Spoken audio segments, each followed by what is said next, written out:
What's up guys? Today in this video I'm going to go over the 5 things that I love about my Honda.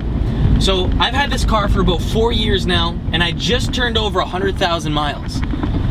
What do I like about it? Well, right now I've had the car for such a long time that I can give you guys a good idea as to some of the things that I love about my car.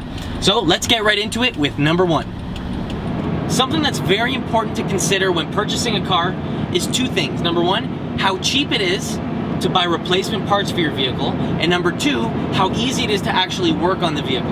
So my Honda, because this thing comes with a V6 as an option, there's a lot of room in my engine bay for modifications, for room to work with, and you know, everything regarding this car is simple. Because it's a Japanese car, it's a 4-banger. Like, this car is a dream to work on. The maintenance is very easy. Even if there is something that's complicated, there's a lot of room to work with. It's not difficult. You don't need any crazy tools like some German cars that I know of. So I'm gonna go with this car being very easy to work on. Numero 2, how she handles. I know I've done a little bit of work to the car, but the way that this thing grips, the way it handles around turns is absolutely fantastic. Oops. And even the way it handles, the way it does everything, the way that it does that is fantastic. Now, I've done a little bit of modifications to it, like, you know, I've done sway bars on the car, I did wheels and tires, and I did coilovers. Also end links. But I mean, other than that, the suspension work to this car is fairly easy. It's not that expensive either. But the benefits that you get from doing all that stuff is ridiculous. The car will turn and it will out-handle almost any car on the road. Now obviously when you get into like the supercars or whatever, those things are gonna beat this. But I mean, even still, the car is manual, the car is low, it's got a very good weight distribution from front to back because I don't have the heavy V6 up front weighing me down. Because of it, there's not that many things that can keep up with me around a turn. Now tires ultimately come down to the biggest part of it, but I mean, even still, this car handles like a dream. Number 3.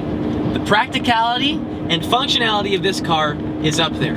Even though that it's a 2-door and I have 2 less doors than say a sedan, it's still very functional. Because it's still a very large vehicle, I've got lots of room on the inside, like I can do whatever I want in here. I'm not crammed and tucked in. I've got a full-size center console in the middle to do whatever I want. I've got an armrest that comes out.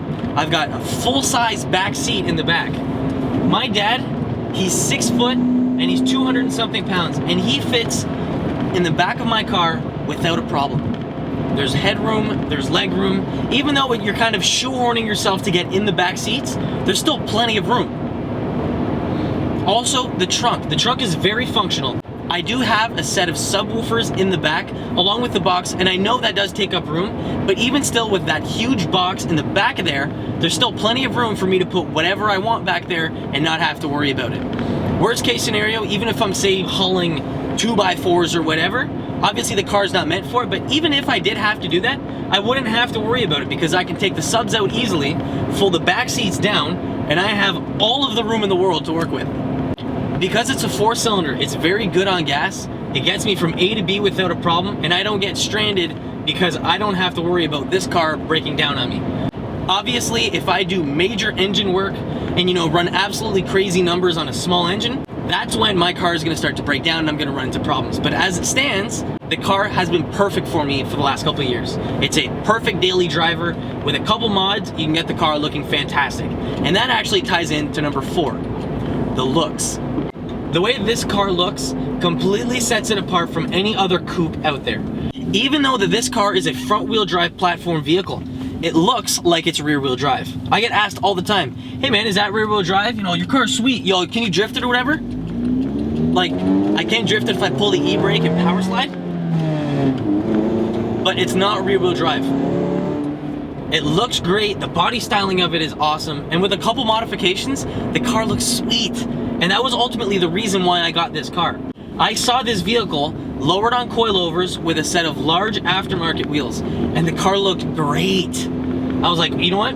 For my second car, this is gonna be perfect. It's got a lot of room for modifications, you know, and any modification that you do to it really benefits and you can really see it in the car. when you do the visual upgrades and stuff like that, you're not gonna really get a huge gain out of it. But when you do some aftermarket mods, like even say just gaining 10 extra horsepower, because it's a small car, that's an extra 5% of power right there.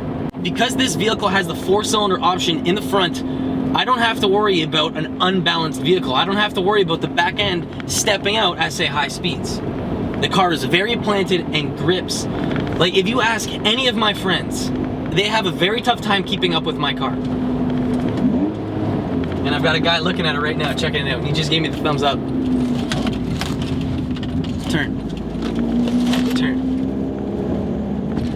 No problem.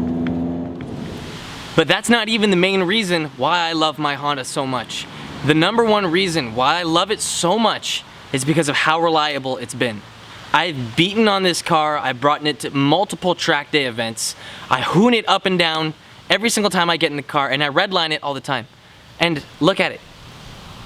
She's still going. I haven't had any major problems with her, like other than the regular stuff like oil changes, tires, and brakes. What have I done to the car?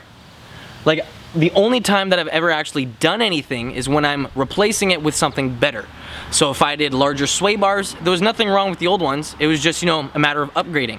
And the same thing has gone throughout the entire vehicle.